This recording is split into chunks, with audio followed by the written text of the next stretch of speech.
अब जब आपने बात की कि Afghanistan is source of terrorism in Pakistan, तो इसी से कनेक्टेड अगला हमारा मौजू है वो ये कि पाक चाइना ताल्लुकात, और इसमें चाइना को पाकिस्तान बताता रहा है कि किस तरह से हम अफगानिस्तान से होने वाली दहशतगर्दी से भी मुतासर हैं। जो जो अटैक्स हुए हैं उसमें हमें कलदम कुछ तंजीमों की तरफ से और अफगानिस्तान की तरफ से हमें खदशात का सामना रहा है। लेकिन अभी जो हालिया एक चल रही है, इसे हम क्या कहें, दरार सी फील हो रही है, जिस पर गैर जिम्मेदाराना बयानात से इज्तनाब का कहा जा रहा है। लेकिन इसहाक डार साहब का एक बयान कोट किया जा रहा है और दूसरी तरफ चीनी सफ़ीर की तशवीश भी कोट की जा रही है।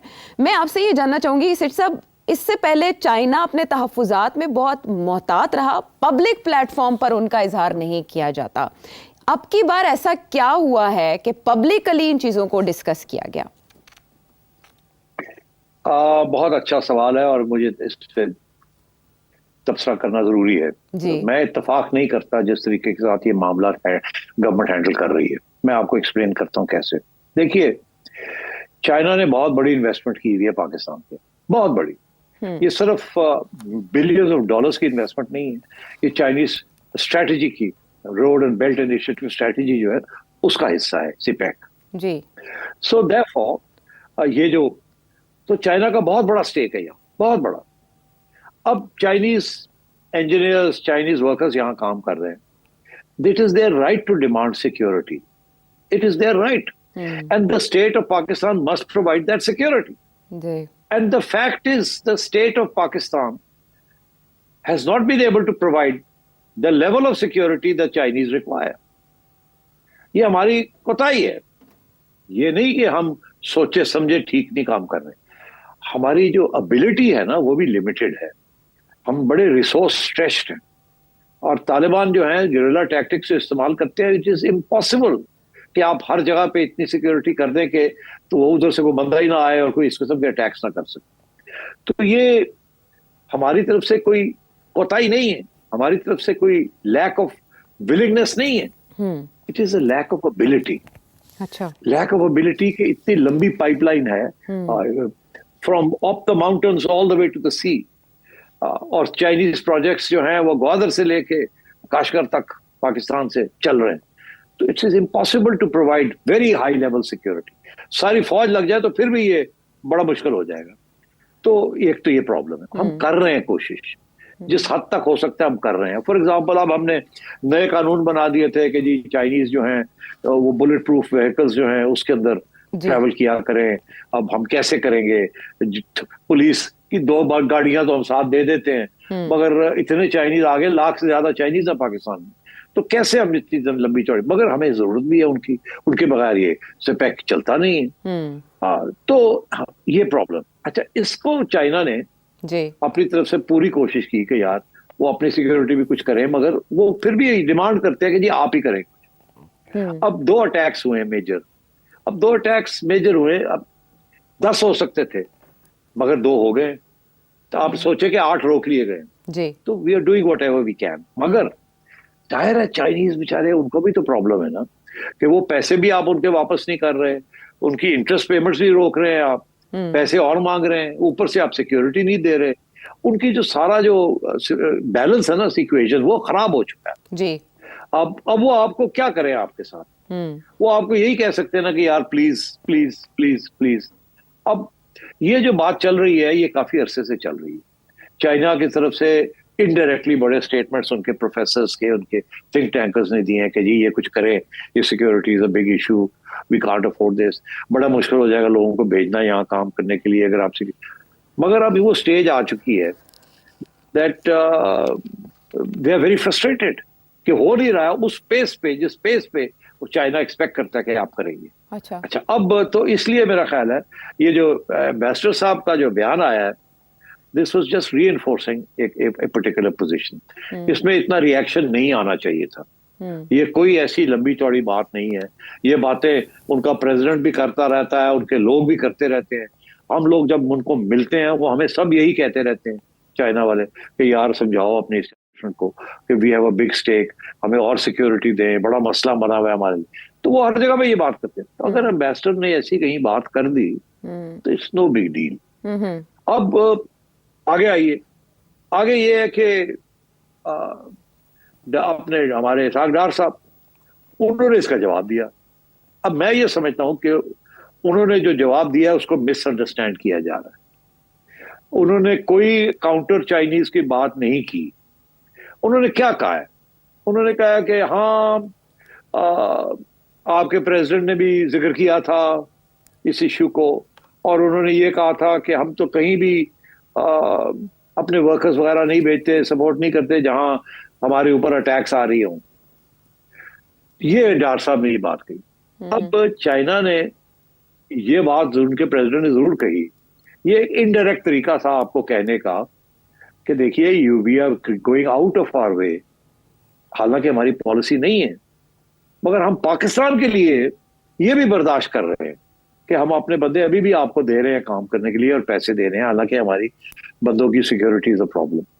मगर इसका ये मतलब नहीं है कि हम कहते हैं ठीक है, नो प्रॉब्लम।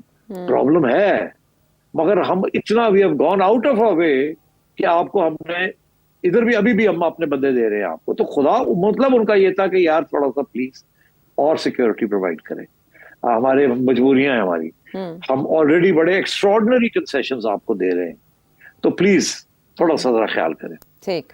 अच्छा, जिस तरीके से डार साहब ने ये कहा, उससे ऐसे कुछ लोगों ने उसको इंटरप्रेट किया कि जो वो कह रहे हैं कि आपके प्रेसिडेंट को तो प्रॉब्लम नहीं था, आपको कहां से प्रॉब्लम हो गया। नहीं, प्रेसिडेंट को प्रॉब्लम था। उन्होंने आपको इशारा किया था कि हम ये करते नहीं हैं मगर आपके लिए कर रहे हैं, मजबूरी के तहत आप इसको ठीक करें इस मसले को। अच्छा। और वो एक इशारा था आपकी तरफ कि इसको ठीक है। अब वो आपने नहीं ठीक किया, तो इसलिए वो अब एम्बेसडर साहब ने थोड़ा सा आगे बढ़ के बात को और वजाहत कर दी कि यार वो प्लीज कुछ करे ना, अच्छा। बड़े मसले हमारे, आप करें ना। ठीक। अब डार साहब ने, मेरा ख्याल है वो ये कहना चाह रहे, वो कहना ये नहीं चाह रहे थे कि भाई व्हाट्स द प्रॉब्लम, तेनू की तकलीफ हो रही है, हाँ। ये नहीं कहना चाह रहे थे वो। मगर वो लगा ऐसे, वो कह रहे तेरे प्रेसिडेंट ने तो ओके करता है, तेनू की तकलीफ है। समझे आप? तो ऐसे नहीं है, मगर वो मिसअंडरस्टैंड हो गया। जिस तरीके से डार साहब ने ये बात कही, हाँ। वो शायद मिसअंडरस्टैंड हो गई है। वो ऐसे लगा अगर जैसे वो ये कहते कि यस वी आर, हाँ हाँ हाँ, वो ऐसे लगा जैसे कि तेरे प्रेसिडेंट को तो प्रॉब्लम नहीं, तेनू की प्रॉब्लम। हाँ, जैसे चाइना को कोई परवाह नहीं है अपने शहरियों के मरने की, ऐसा इंप्रेशन आया। हाँ। सिर साहब, अगर क्विकली ब्रेक पर जाने से पहले, आप क्यों ये बात कर रहे हैं? आप क्यों कर रहे हैं? क्विकली अगर आप मुझे ये बता सकें, ये जो let me finish. No no, I am sorry Aisha, Aisha Aisha Aisha, let me finish. Okay. वो ये कि अब आइए फॉरेन ऑफिस, आप भूल गए ना, there is a foreign office also involved in this. उन्होंने भी एक बयान दे दिया। उन्होंने भी ये कह दिया कि ये बयान नहीं देना चाहिए था एम्बेसडर को वगैरह वगैरह। मैं समझता हूं कि फॉरेन ऑफिस को कुछ नहीं कहना चाहिए था। ये कोई तौहीन नहीं थी किसी डार साहब की या किसी और की कि एम्बेसडर साहब ने जो बात की, इसको छोड़ देना चाहिए था, इसको दबा देना चाहिए कि हाँ कोई नहीं, we are looking after the interest, we are doing our best, we love China, we value China, ambassador is a good man, yes sir, don't worry sir, हम कर रहे हैं। इसको फॉरेन ऑफिस को उठाने की जरूरत नहीं थी। There was no need for it. But अब वो मेरा ख्याल है डार साहब मस्ट हैव फेल्ट कि यार ये तो मेरे पे अटैक आ गया है, तो कुछ करें, क्योंकि डार साहब is not running the foreign office. तो मेरा ख्याल है इसकी जरूरत नहीं थी। डार साहब ने जिस तरीके से ये बयान किया वो मिसअंडरस्टैंड हो गया। शायद उन्हें वो कहना कुछ और चाह रहे थे, मगर वो कह कुछ गए, क्योंकि वो पढ़ तो नहीं रहे थे, एक्सटेम्पोरी बोल रहे थे। It's unfortunate this whole incident, but it's been blown out of proportion. Ambassador ने अगर बात थोड़ी सी कर दी थी तो नो बिग डील, छोड़ देते उस बात को, वहां इसको इग्नोर करते, या इसको कहते we are doing our best sir, of course we are doing our best, of course this is very important to us, of course we value China, of course every Chinese lost is a Pakistani life lost, of course, and let it be there. अब foreign office भी कूद गया, इसकी कोई जरूरत नहीं थी। I think miscalculation. तो अब इसको कवर कैसे किया जाएगा? अब लोग इसे ताबीर कर रहे हैं जरदारी साहब के फ्रैक्चर को कि उनका दौरा चाइना था, एंटीसिपेट किया जा रहा था इसहाक डार साहब के साथ कि वो नवंबर के फर्स्ट वीक में जाएंगे चाइना। तो अब वो दुबई चले गए, वहाँ उनके पाँव में फ्रैक्चर हो गया और 4 हफ्तों के लिए तो वो फ्रैक्चर के साथ डॉक्टर्स ने आराम का मशवरा दे दिया है। तो ये तो चाइना का दौरा खतरे में पड़ गया इस तरह के मामलात के सबब। नहीं आयशा, चाइना के साथ कोई तल्लुकात खराब नहीं हुए, ना हो सकते। दोनों साइड्स जो हैं दे आर वेरी कॉन्शियस कि इस रिलेशनशिप को कायम रखना है और इस किस्म के जो मामले हैं इनको बढ़ने नहीं देना। मेरा नहीं ख्याल ज़रदारी साहब का चाइना ना जाना has got anything to do with this incident. Okay, so I don't think we should be getting into conspiracy theories on all these issues. Okay पाक चाइना ताल्लुकात के ज़िम्न में तो बात हो रही है, लेकिन अगर हम चाइना अफगानिस्तान के ताल्लुकात के ज़िम्न में देखें तो एक बहुत अहम सवाल सेठी साहब जो मेरे जहन में एक ब्रेक के बाद मैं आपसे पूछूंगी। Welcome back. सिर साहब, जिस तरह से चाइना पाकिस्तान को तो सिक्योरिटी के लिए कहता है, लेकिन ऐसा मुल्क जिसने अफगानिस्तान में अपना पहला सफ़ीर भेजा जब बुरी हुकूमत थी वहाँ तालिबान की कायम हुई, तो वहाँ पहली फ्रेट ट्रेन का भी इफ्तिताह हो गया है अफगानिस्तान और चाइना के दरमियान। तो क्या चाइना अपना असर रसूख अफगानिस्तान पे इस्तेमाल नहीं कर सकता? चाइना लाइक पाकिस्तान, देखिए Pakistan was one of the first countries to recognize the regime. तो अब China is also wanting to explore China Afghanistan. उन्होंने अपने अच्छे तल्लुकात, चाइना की फलसफा है अपने नेबर्स के साथ अच्छे तल्लुकात रखने। चाइना ने सबसे पहले अपने तल्लुकात रूस के साथ ठीक किए, बड़े खराब थे, एक दूसरे के साथ लड़ रहे थे बॉर्डर के ऊपर। फिर उन्होंने पाकिस्तान के साथ किए, फिर उन्होंने अफगानिस्तान के साथ अपने तल्लुकात ठीक किए, और अब उन्होंने इंडिया के साथ भी टॉक्स बॉर्डर इश्यूज के ऊपर ठीक करना शुरू कर दिए। ठीक है। China has bigger issues. वो कहते हैं ये बॉर्डर इश्यूज है ना, टेरिटरी इश्यूज, इनको दे आर नॉट इम्पोर्टेंट। जहां भी कंसेशन हो वो करें और खत्म करें इनको। They are not part of the bigger picture. China wants to be seen as good big brother, not bad big brother. तो इसलिए वो रीजन के अंदर India is the bad, trying to become the bad big brother, not China. तो इसलिए China ने तजारत शुरू की है विद अफगानिस्तान। बिकॉज देखिए, एक रूट तो पाकिस्तान के जरिए है ना जी, एक रूट है वो चाइना सी से, साउथ चाइना सी, चाइना का बाहर निकलने का। अब ये जो रूट है सिपेक वाला, इसमें भी प्रॉब्लम आनी शुरू हो गई, तो अब वो अफगानिस्तान से भी एक रूट निकालना चाह रहे हैं। सो इट्स परफेक्टली अंडरस्टैंडेबल कि वो अफगानिस्तान और रूस के जरिए और ईरान के जरिए दे विल ट्राई, और तुर्कमेनिस्तान, इस सेंट्रल एशियन रिपब्लिक के जरिए एक रूट निकालेंगे।